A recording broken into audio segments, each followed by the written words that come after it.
Today we're going to be talking about 10 HRM projects, and in the spirit of spring, we're going to have a little bit of a baseball theme today. Okay, so a little bit about us. I think if you've been to a couple of our webinars, you've seen this slide. If not, RPI has been around since 1999, purely in the Lawson space. Full ERP projects, HR, finance, supply chain, technical, managed services. We run the gamut for any kind of Lawson support, as well as imaging. So you can see we're about 70 consultants, wide, big, whatever now, and we're all over the country. So while we're based in Baltimore, there's probably a consultant near you. Here's our agenda for today. This is what we're going to be going through. I won't read it to you here, but if you need to come back to this slide to see what we're talking about, this is what it'll have. So project number 1.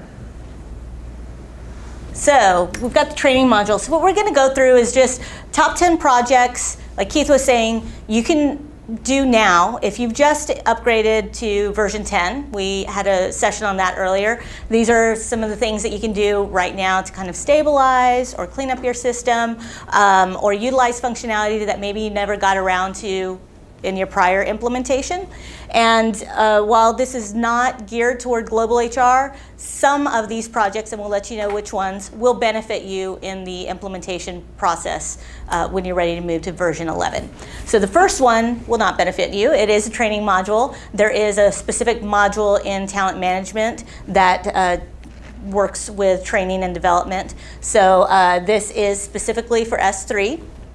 If you are aware of it, it's under the TR letters, the training module. You can find them there. If you have access to them, you should be able to go to TR00 and start seeing the setup. If you do not, just talk to your security, whoever provisions your security, to give you access to all the TR screens.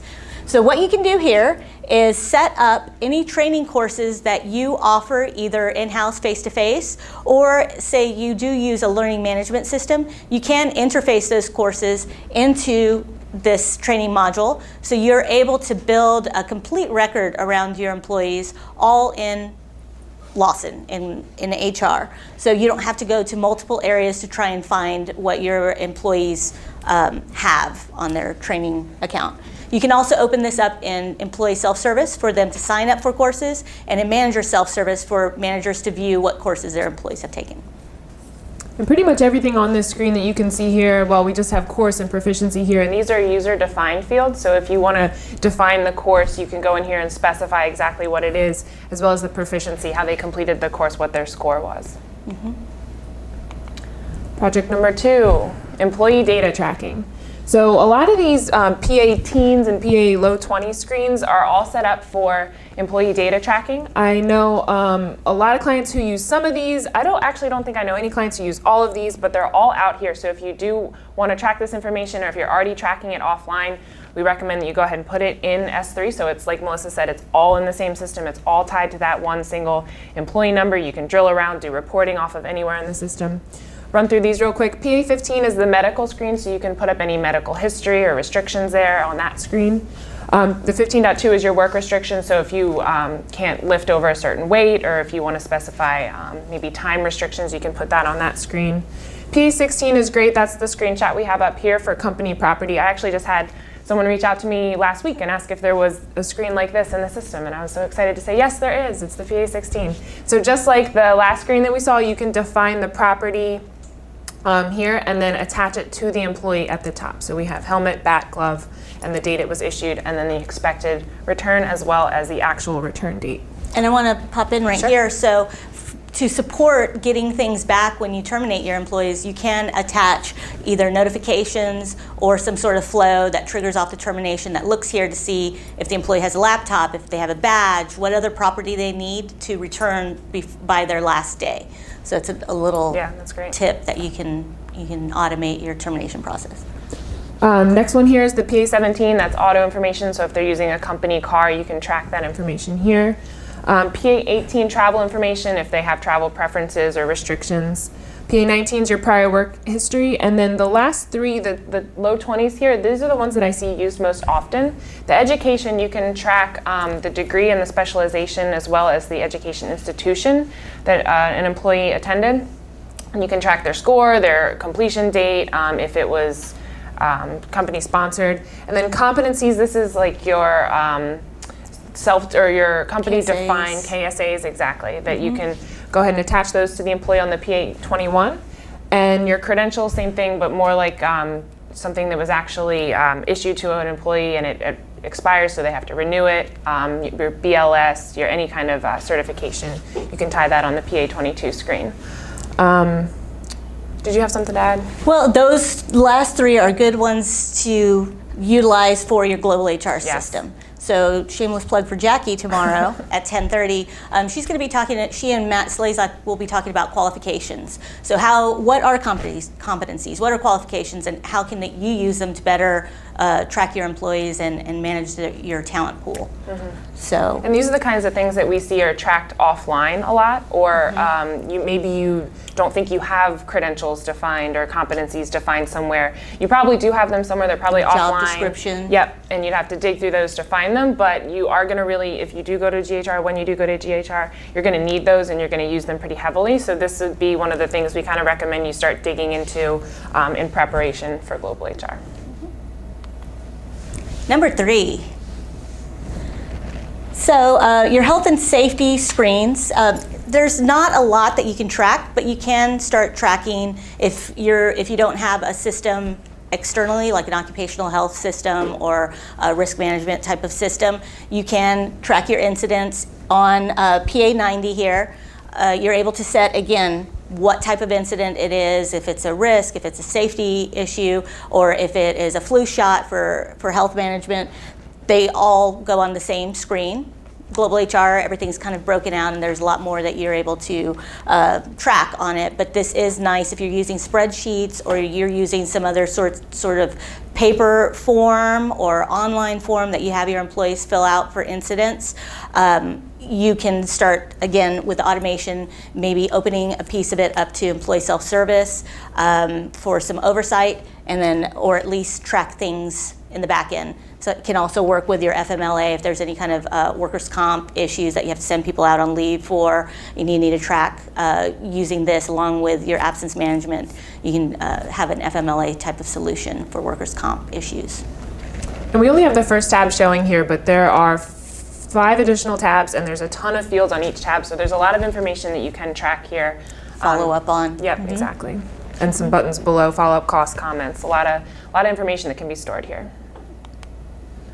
Number 4, cleanup actions and action reasons. So this is one we probably do at almost every assessment we go to. Yeah, we sometimes you get bogged down in it and you have actions that overlap. The same fields are on 2 or 3 different actions. Your reasons are more kind of actions than explaining why it's actually happening. So one thing we always recommend you do, and this will be helpful when you go to GHR as well, because there are way fewer actions that are delivered in GHR. You can create additional ones, but we want to get you thinking more simplified for your actions. Clean them up, consolidate them into one thing. So maybe you have like an address update action and as well as a personal information update action. We'd say combine those, put all those address fields in with the personal information like social, name, date of birth, any of those things, and then make correction your reason to specify why you were doing an update to the social or the date of birth or something to that effect.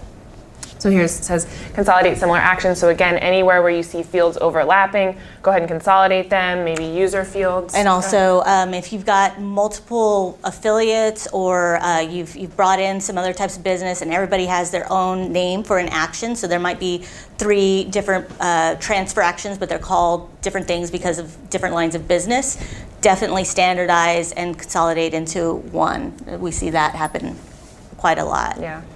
And then we also have here tie your action reasons to your action. So in the PA 57.3, I think, you can actually specify the action at the top and then tie multiple action reasons beneath that, so that when you go to click that action or select that action, and then you go to select a reason, it'll only show the reasons that are applicable to that action, which is very helpful, so you don't have to scroll through a ton of reasons to figure out which one you're actually looking for, and it prevents you from selecting the wrong one. So if I tried to select a term reason for a hire, it would prevent me from doing that.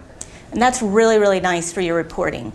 The more you consolidate your actions and your reason codes, the more meaningful your reporting becomes when you're trying to report on those actions. And then the last one here, we have create separate actions for employee and manager self-service. So Melissa often recommends that you maybe group your managers with a ZZ in the front or something. Or a Z or an MSS. Yeah. So it'll be an MSS transfer, and then you have a regular transfer for your back office group. Yep. Just so in history, you have that log of this was updated by the manager, not by a back office HR employee. Yep. Okay, number 5. Employee relations. So we've got somebody hitting a batter with a pitch, so this guy's definitely getting written up. You do have PA 59 that you're able to track any kind of grievances or disciplinary actions. So if you've got steps that you take for maybe a written warning, an oral warning, and then maybe some action steps that they have to take after they've been warned, 2 to 3 times. All of those can be tracked here in PA 59. Same thing with a grievance. If an employee comes back and says, hey, my manager stuck me with this disciplinary action and I totally want to fight this. I didn't hit him with the pitch. So, I didn't mean to. I was aiming right for him. So you can go ahead and go to open up any of the grievance, put notes on the grievance that an employee opened up, and any kind of follow-up that you have that goes with that. So I think yeah. And then also just want to note, I forgot to say it for the PA 90 as well, but the PA 59 and the PA 90 and the HR 11, all new with version 10, you can attach documents right to the form here. So for the PA 59, you would right-click on action, because you can have multiple actions for an employee or multiple grievances. And you would right-click on there and left-click attachments, and you would hyperlink out to a URL somewhere on the server where you've already saved and uploaded a document. And maybe it's like the wet signature of them agreeing with this grievance or with the disciplinary action. If you need to track that by the employee and the action, you can do that right here. And again, that's also on the PA 90 and the HR 11. Number 6, employee reviews. So shoot, I wish we had a screenshot of the actual review screen up here. Honestly, it's not as good as Global HR's is going to be for you. You can't really administer the reviews in S3, but you can track the reviews, the total score, and the next date that it's supposed to happen. So if you put in the date that it did happen and then the review cycle, it'll calculate the next date that it's supposed to come up. So if you will probably be doing your reviews in an offline system. Go ahead and put the scores in here. Again, you can do that reporting right out of S3 on that same employee number. Again, you can only track the overall rating and the score, and then manage the review dates, and then the ESSNMSS part. Do you want to speak to that? Sure. So if you open it up in ESS, the employee can see when their review happened and what their score was. And again, it's not going to be any kind of acceptance of that score or any of what you would traditionally do in a review appraisal process, but they could see the history of the scores they've gotten. And in manager self-service, they will see the next date, the next review date for that employee. So say it's a new employee and they get a 90-day review and then maybe a 6-month review, and finally they move to an annual after that first 6 month. You can set all those types of dates in there, so the manager will see when the next review is due and what kind of review that may be, whether it's an annual review or if it's a probationary review or whatever you want to set up in the system. And if it goes past that date, it does turn red right next to the direct report's name. That date will show that they have an overdue review. So it kind of helps you as HR manage your managers to ensure that they get those done in a timely process. Did we have a quick question? We have a quick question. I think it might be 2 parts here. It says, can you please show how to attach a document to HR 11 one more time, please? Can you attach to HR11 or is it just You can. PA? You can also can. attach HR11. So on HR11, you would right-click on the employee number, and then left-click on attachments, and it should bring you to. It's either pop-up or it brings you to a new screen, and there's another button that says like URL or browse or something, and then you would browse out to where that document is on the server or on your, probably not on your own computer, but somewhere in a shared space where multiple people could access it. So let me ask you then, once you've attached it, basically it's a file path, right? Yes. From that record then, do I click on a button that then goes and opens that file from where that file path is, or it just shows me where it is? You do you do the exact same thing. You right-click again on the employee number, and then left-click on attachments, and it'll show you a list of the attachments that And then you have can attached to double-click that, from and- there. Exactly. Awesome, thank you. No problem. So back to the MSS, then your managers also have the history of all the scores that the employee has had. So they're able to use that if they need to during their new appraisal process, look back and see, historically what has this employee gotten over the past 3 years, 5 years, whatever it may be. And the manager portion might be the only piece that kind of lends itself to the GHR side. You're going to get a lot more functionality in GHR in the performance and goal space. But pushing managers to complete the reviews and having them see those scores, that's helpful Yeah. too. And then you'll start getting them in the mindset for when they're able to do that in GHR. Online. Yep. Number 7, clean up your position structure. So I've done quite a few position reimplementations and cleanup projects, and I kind of love it. But so one thing I say for sure, if you do not have positions, implement them. I've been to clients before that only have jobs, and that may work for what you're doing now, but if you do plan to move to GHR, you're definitely going to need positions. You cannot use GHR without positions. It also helps with a lot of the defaulting, like you have the HR10 and HR 10.2 screens where you can push down information from the job to the position to the employee, so that's really helpful.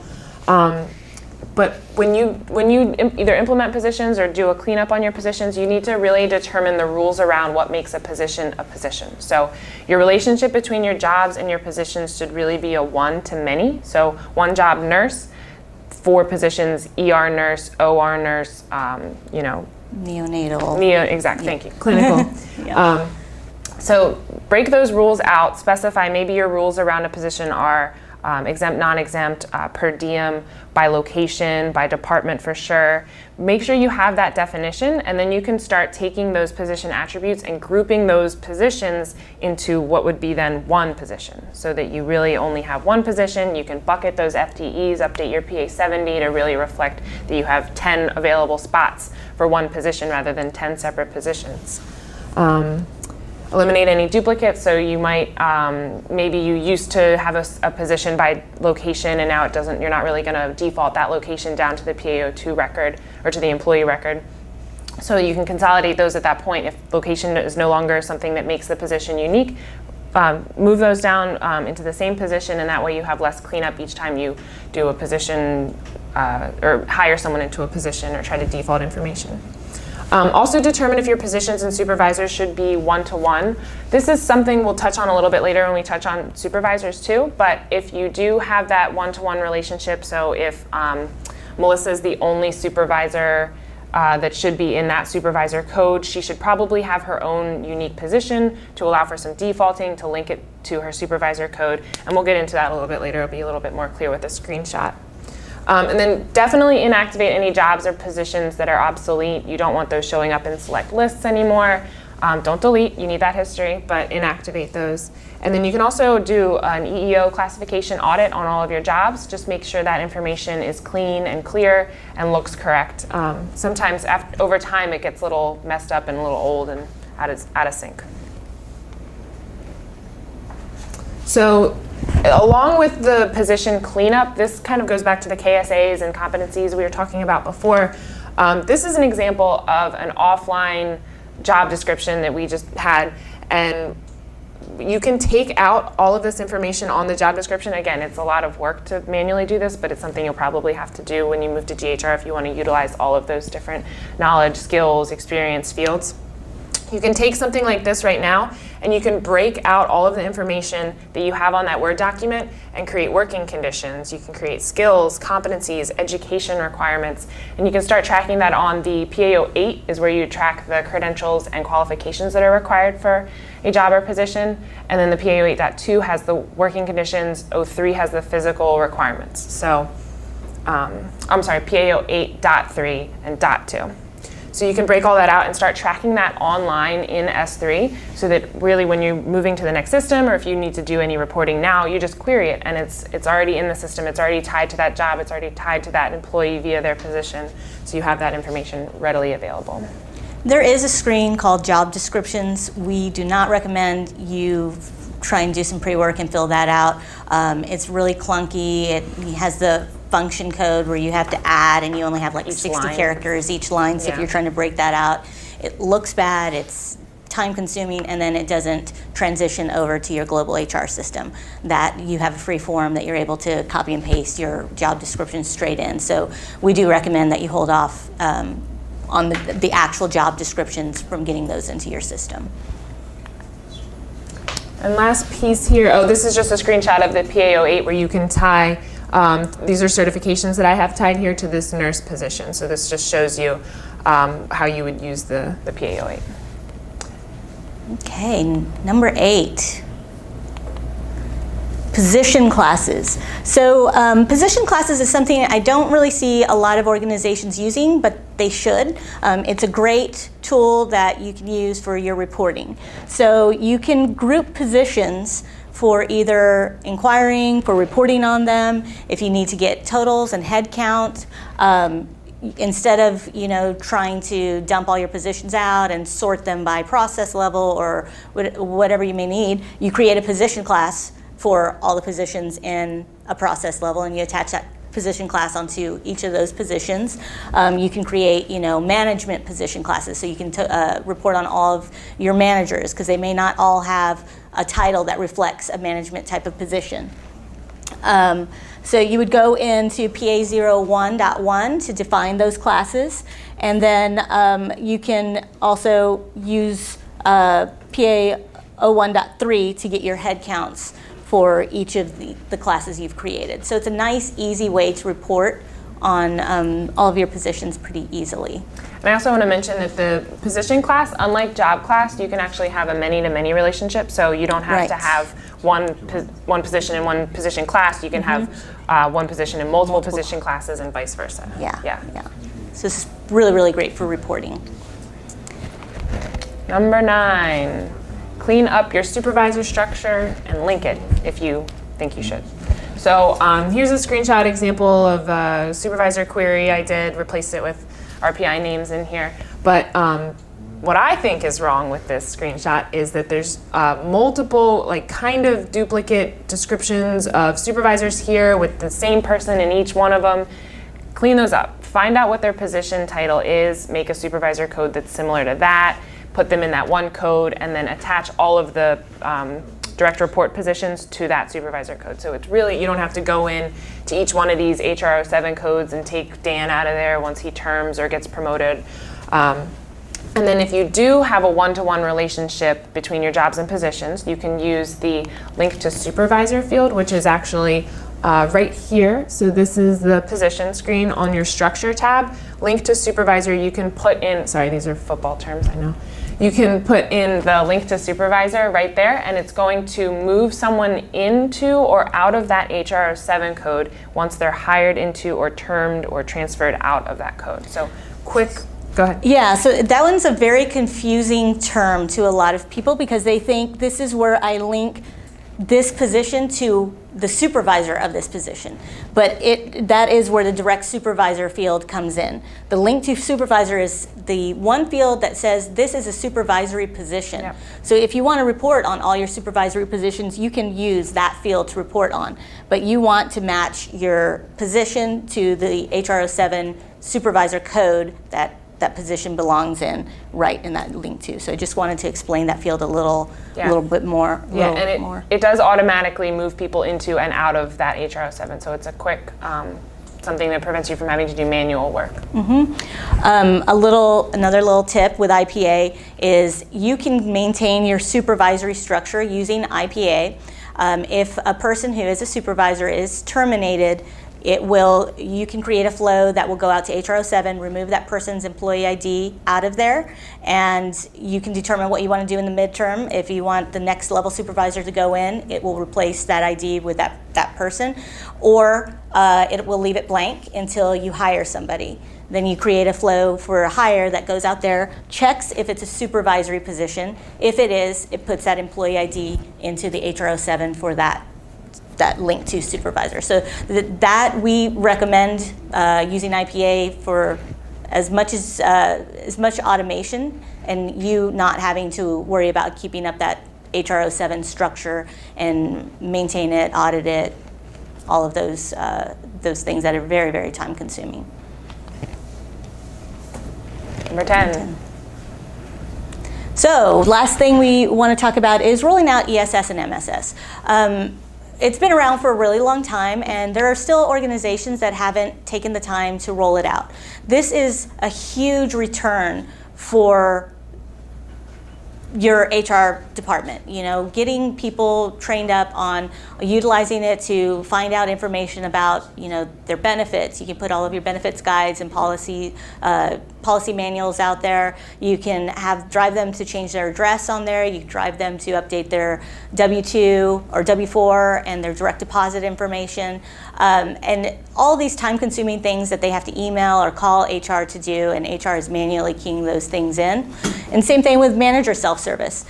Driving your managers, having them have the ownership of doing any kind of transfers, doing terminations, just initiating all of those actions that they're the ones responsible for doing. And then you build in those flows behind there for the approval process if the manager needs to approve something, or if HR needs to approve it before it goes and updates the system. So a couple of different ways.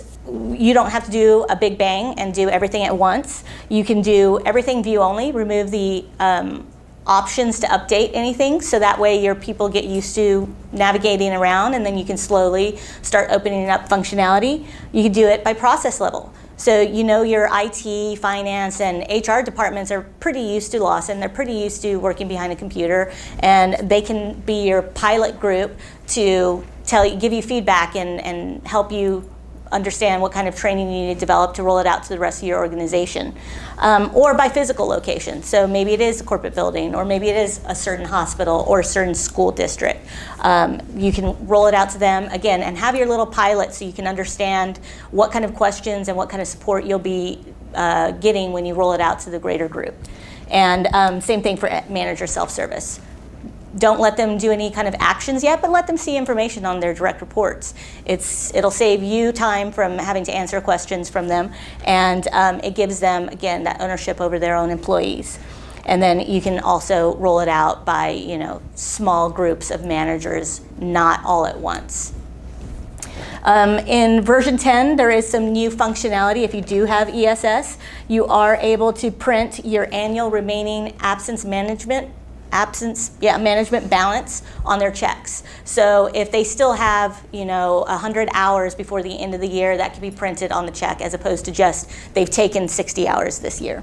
And then there's now a lockout. So during payroll, you can set up the exact time, the dates, and the exact times you want to lock ESS, so employees cannot update the things that affect payroll, which is their direct deposit accounts, their tax withholding, and their any kind of address changes, which would change the areas they're taxed in. This one's great because a lot of companies did this as a customization, and now it's delivered. So this is awesome. Yeah. Do we have a question? I think we're right about time, are we? We're getting there. Yeah, it's good. Couple questions related to the ESSNMSS. For MSS, if additional paperwork is required, how is that handled? In other words, the manager can start the process with personnel action. They're doing double work by having to bring over additional paperwork. So I'm not too sure what kind of paperwork it is. If it's Documentation around maybe a termination, if they have some sort of write-up type thing, you can create an area that you can attach documents in that action. Yeah, I'd have to understand a little why you want paper for the process. I mean, I think the goal here is to move completely off of needing any kind of paperwork, and then if you have something that needs to be filled out that's not part of the stock MSS, that can be generally customized. You can use, Design Studio, if that's a tool you own, to grab some more information or embed a URL to a web page on your server somewhere. Again, without exact knowing what your process is, I can't really answer that, but you shouldn't have the need to do double work. Right, so it's pretty specific. So I got another one here. For ESS direct deposit, is there a verification for routing numbers? Yes. And does it do a prenup? Yes, both. So there is a file that the Fed releases that has every single bank and routing number in it. You grab that file and you load it to the server. So when your employee goes to select or put in a routing number, they select from a drop down of all the banks, and it pre-populates it for them. So that does mitigate any kind of fat fingering of an incorrect routing number. And this does follow your same payroll process. So as soon as it's replacing your payroll manager having to take a form or a voided check and keying it in. Same things happen on the payroll process. A pre-note will still go through. It's just, like I said, replacing that one piece. Payroll manager doesn't have to enter it, or HR doesn't enter it. Your employees would. And you can get updates of that file on the Fed as often as you want. So if there are new banks and credit unions opening, maybe you go out there 4 times a year, every quarter, and get a new file and load it into your server for the drop down. So we're just a couple slides from the end here. See if any more questions come in. In summary, the moral of the story is we're saying to utilize all of the existing functionality that you have. Like Keith and Melissa touched on in the beginning, it's not only going to help you better utilize your current system, but it also might prepare you, some of these might prepare you for the big move to GHR, just kind of getting everything in order, cleaning it up, getting it nice and shiny and ready to move.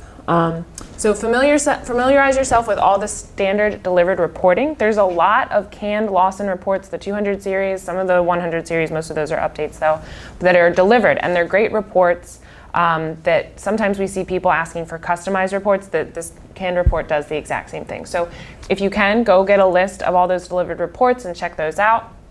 And then also check out what's new in version 10. If you've recently upgraded, or even if you upgraded a few years ago, you may not know all of the new features that are out there. The new security is exclusive in nature, so you would not be able to see certain new screens. You might want to get like a list off of Infor Extreme, or maybe your tech guys have a list of the new forms and fields, and you can get access to those by asking your security provisioner. If you have Smart Office, I know that was given out, I think it was given out free a few years ago. If you have it, try to allow your end users to use it. It gives them a little bit more freedom. They can create some reports and lists. The user interface isn't exactly like GHR, but they do have a little bit more freedom to create those reports and lists in GHR as well, so it'll get them kind of in that mode for their own reporting. And then maintain your data within Infor Lawson instead of on spreadsheets. That's kind of what we touched on this whole time with the jobs and the positions and the KSAs and credentials. Just get it off of the spreadsheets and online so you don't have to maintain that paper process. I kind of wanted to go back to the ESS direct deposit. There are notifications to your payroll manager, so if anything is updated, payroll is aware that that's been added. And we do have a webinar online that Jeff House and myself and Jackie have done that talks about customizations to employee self-service and manager self-service that we see a lot of organizations doing. So you don't have to roll it out of the box if you're not ready for some of that functionality, and we'll show you how some ideas that a lot of clients have used to manage their processes. You have any other questions? Yeah, we have another question here. Where can the list of system-delivered forms be found? That's tricky. You can email. You've email got our us. email addresses right here. Just go ahead and give us an email. We have copies of those that we can send to you because it is tricky to Yeah. find it out on Infor Extreme Yep. site. You can attempt to find it on Info's Extreme site. Also, for like the new screens, I would check release notes for the new versions. But you can also email us. We'll dig it out of our folders. Yeah.